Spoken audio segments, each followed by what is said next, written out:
الرايد. تفضل عمار. احمد المناور واحمد الكسار. احمد الكسار مناور مستني من اول، لازم نخلص مع السريع والكبير. اكيد مباراة كانت فيها الضغوط النفسية كثيرة قبل بفترة، يعني في القصيم تلعب رايد وتعاون، ولازم يمكن من شهر تكون مضغوط فيه. بسم الله الرحمن الرحيم، الحمد لله على كل حال. أبارك الجماهير النادي وأبارك السادة فهد المطوع وأعضاء الشرف وعلى هذا الفوز.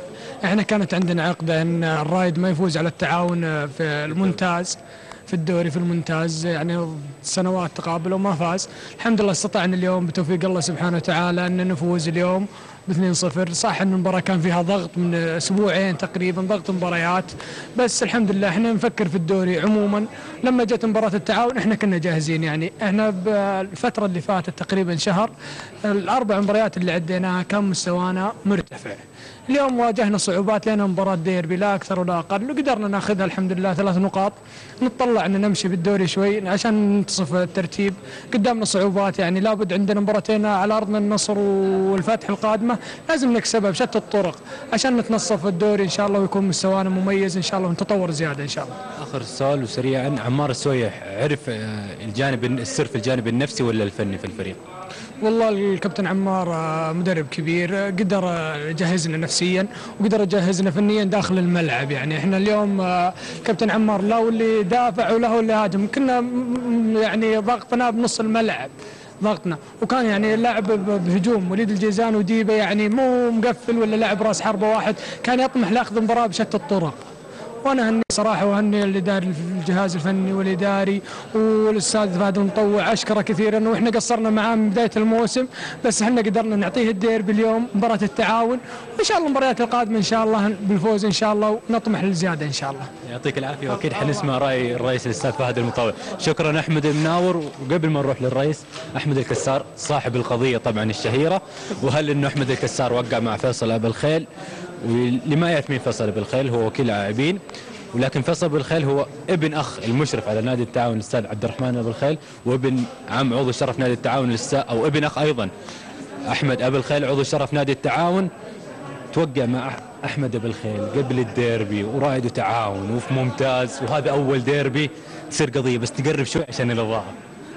أول شيء بسم الله الرحمن الرحيم، أحب أبارك للجماهير الرايدية وللإدارة النادي ولرئيس النادي وللاعبين عامة بهذا الفوز اللي يعتبر الأول على ما أظن في الدوري الممتاز في الديربي.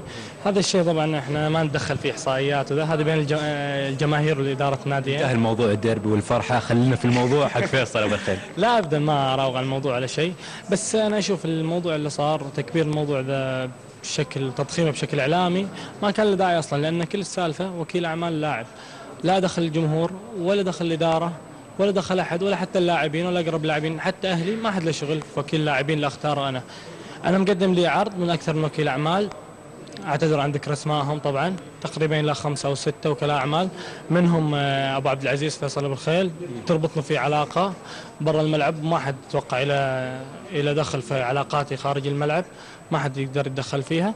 لحين ما خلصت التوقيع معه. ما خلصت أصلا. لحظة خلينا نكمل. يعني مهما طلع من تضخيم اعلامي ان انا وقعت، حتى لو ابو عبد العزيز تكلم بنفسه ان انا وقعت معه، لحين ما صار شيء رسمي. بعد ما خلص معه هو يكون الاقرب الى احمد الكسار، بس لحين ما خلصت معه بشكل رسمي. هو يقول انه يوم السبت العقد جاهز بيقدم رعاية الشباب. انا اقول طيب يعني السبت اذا وقع هو اللي بيكون، معليش يعني ما حد كذب فيه، السبت اذا وقع هو بيكون صادق. طلع الورقه يوم السبت، طلع الوثيقه يوم السبت ويكون ربحه. اذا وقعت يوم الاحد ما عندنا مشكله رسمي. بس احب بس انوه على حاجه، ان ما احب احد يتدخل في، مو بالنسبه للاعلام بكل تاكيد، يعني بالنسبه للجمهور، يعني على اللي صار ان احمد الكسار على نتيجه المباراه وكيف بيلعب وهو موقع، هذا شيء وكيل اعمال خاص باللاعب ما حد له. اساسيه الراد والتعاون كانت موجوده في الموضوع. التعاون على عيني وراسي، بس لا تضخم الامور ان احمد الكسار وقع وكيل اعمال. احمد الكسار بيعطي نادي الرائد. ازعجوك بصراحه؟ ازعجوك؟ لا انا بصراحه ما التفت لهالامور، كان تركيزي بس على جاتك رسائل مسجات؟ جت رسائل، جت مكالمات، وجا كل شيء، بس الحمد لله كان تركيزي كله على المباراه، ونقدم 3 نقاط هديه لو بندر يستاهلها، والحمد لله. نسمع راي ابو بندر، بس اخر شيء التاكيد المعلومه هو الاقرب للتوقيع فيصل بالخير. هو تقريبا ابو عبد العزيز اقرب واحد لاحمد الكسار، وان شاء الله نشوف خلال هالايام هو وش يكون افضل لاحمد الكسار. يعطيك العافيه احمد، وقدامك مستقبل. الله يعافيك. شكرا احمد الكسار. سريعا عبد الله العضيبي مع العريس اليوم، عريس الرائدين اليوم، واكثر شخص يمكن مبسوط في الملعب الاستاذ فهد المطوع. شكرا لك عمار. انا ابو بندر، معلش استاذنك تجي هنا عشان الاضاءه تكون اوضح بالنسبه للساده المشاهدين. ارحب فيك، الف مبروك. 3 نقاط دائما في الديربي يكون لها طعم مختلف. اهنئك على روحك الرياضيه وتهنئتك لزملائك لاعبين نادي التعاون بعد الخساره. بسم الله الرحمن الرحيم. الحمد لله. الف مبروك للنادي الرائد والجماهيره، وهارد لك لنادي التعاون وجماهيره.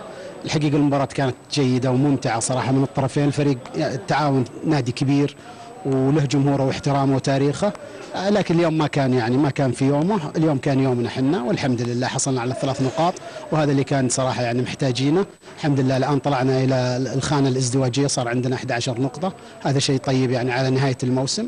باقي لنا مباراه مؤجله ان شاء الله، وباذن الله الان المباراه هذه انتهت والحمد لله على كل حال.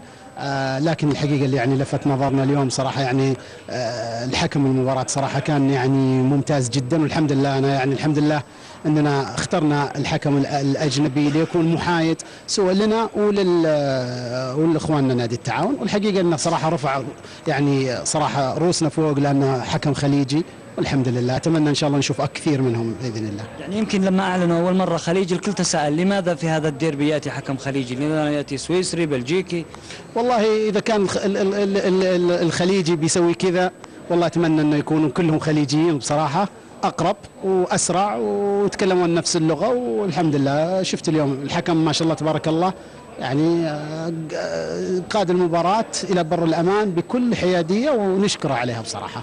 دعمت النادي قبل بدايه هذا الديربي بمبلغ ضخم مليون ريال للجميع، ليس فقط للاعبي الفريق الاول، للاداريين للفنيين. هذه الاشياء تساعد أن تظهر بشكل جيد على أرض الملعب؟ أولا أخوي أنا ما دعمت النادي، المبلغ هو 1,200,000، هذا مو بدعم يعني، هذا واجب علينا، هذا رواتب اللاعبين، والشهر ذي الحجة، ولا لنا فيه صراحة منا يعني، هذا حقهم ويستاهلون، ولا احنا يعني نقولها عشان هذا. لكن نحبنا يعني صراحة يعني في مباراتنا هذه إن شاء الله أحب أني أقول يعني أول شيء الجماهير نادي الرائد، اللاعبين اليوم أهدوا لكم 3 نقاط، وأنا صراحة يعني أهدي للجماهير أننا أبشرهم أننا وقعنا مع اللاعب ديبا واللاعب عصام الراقي للسنة القادمة، ولكي إن شاء الله نحصل على فريق متجانس من الآن. فكر في السنة القادمة إن شاء الله، طموحنا إن شاء الله السنة القادمة يكون أكبر من طموحنا السنة هذه. الحمد لله الفريق كل ما يعني في تصاعد، وهذه المباراة إن شاء الله بتدفعنا إلى إن شاء الله تقديم المزيد. كان لعمار السويح مشورة في عملية التجديد؟ والله شوف يعني بكل أمانة احنا يعني اختصرناها، ما تكلمنا صراحة مع الكابتن عمار، لكن الكابتن عمار مشيد في اللاعبين هذولا، وأنا أتوقع إن شاء الله أن الكابتن عمار بيبارك لنا في الشيء هذا. ولكن في إدارة نادي الرائد نحب نعمل كل أعمالنا السرية، فما حبينا صراحة أنه يطلع يمين ويسار، وهذا علما بثقتنا بالكابتن عمار. ولكن يعني اللاعب موجود، واحد تعرفه أحسن من واحد ما تعرفه. ديبا يعني معروف للأوساط الرياضية، وأعتقد إن شاء الله أنه هو يعني إضافة كبيرة لنادي الرائد، علما أنه ما شارك إلا في آخر 3 مباريات، وما زالت لياقته لم تكتمل بعد. لكن يعني وعصام الراقي برضه يعني لاعب مؤدي مجهود كبير. فالحمد لله لما يكون عندنا 2 هذولا نكون إن شاء الله تخلصنا من 50% من لاعبي الأجانب، لاعبين تعرفهم للموسم القادم يكون أفضل إن شاء الله. خف الضغط عليك؟ والله فعلا يعني الضغط، اقول لك خف الضغط الحمد لله، ولكن يعني الحمد لله والشكر ليس عشان نفزنا اليوم. انا ثقتي في اللاعبين كبيره جدا. في بدايه الموسم وكان عندنا نقطه واحده وسبق انهزمنا من نجران، وطلعت وتكلمت وقلت انا اوعد ان شاء الله جماهير نادي الرائد ان شاء الله نكون ضمن ال8، والحمد لله ان شاء الله بنوصل لحظنا. وما قلنا الكلام هذا ما يجي من فراغ، ولكن المعطيات اللي موجوده تجبرنا على ان نقول الشيء هذا. شكرا لك.